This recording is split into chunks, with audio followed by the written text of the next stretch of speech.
रविवारची सकाळ किती निवांतपणाची असते नाही का. आठवडाभराचा थकवा आपण त्या दिवशी घालवतो. सकाळी उशिरा उठायचं, डोकं धुवायचं, निवांतपणे चहा प्यायची, टी व्ही बघत बघत सगळ्यांचा आवडीचा नाश्ता किंवा जेवण बनवायचं आणि टी व्ही बघत बघतच नाश्ता एन्जॉयसुद्धा करायचा. कामं तर भरपूर असतात पण निवांतपणाने होतात हळूहळू, जास्त काही घाई गडबडही नसते. आणि संडे असल्यामुळे सगळेच घरी असतात, त्यामुळे फॅमिली टाईमसुद्धा घालवायला मिळतो.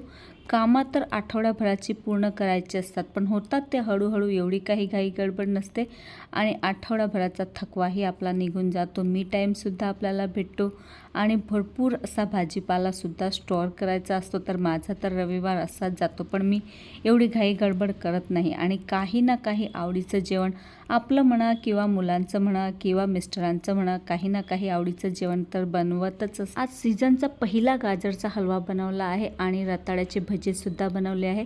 डिटेल रेसिपी मी लॉंग व्हिडिओमध्ये शेअर केलेली आहे, नक्की बघा.